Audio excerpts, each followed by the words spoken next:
Today we're talking about a hack called Super Mario 64 Sapphire.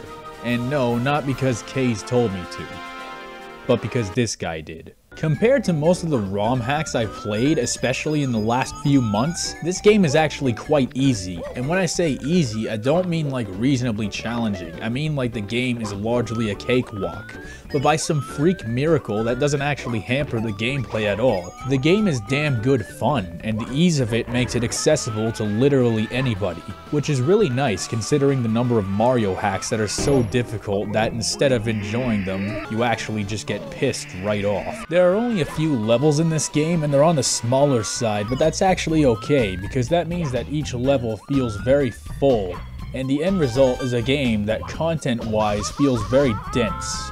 Like Pound Cake, but without all the heart problems and shit. One of the things I value most in a ROM hack is when they have that sense of authenticity. When you play the game and in your head you're thinking, oh yeah, Nintendo could definitely have made this.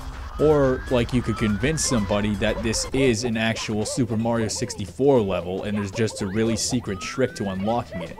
Like you have to collect 666 coins, stand in front of the star statue, spin around 3 times, press B-A-A-B, join the Church of Scientology, and reset the N64, and boom, here you are. This game definitely has that sense of authenticity. Not only is the style and aesthetic reminiscent of Mario 64 and other Mario games for that matter, but there's a certain level of professionalism and refinement that rivals that of official Nintendo games.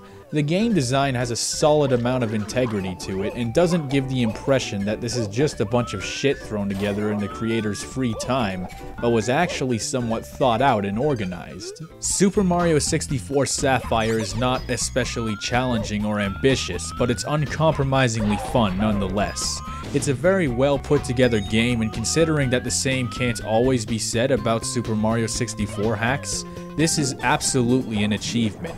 Now I could just keep on talking about this game, but because of its shorter length, I think if I talked about it much longer, I'd actually be doing it a disservice. You are much better off playing it for yourself.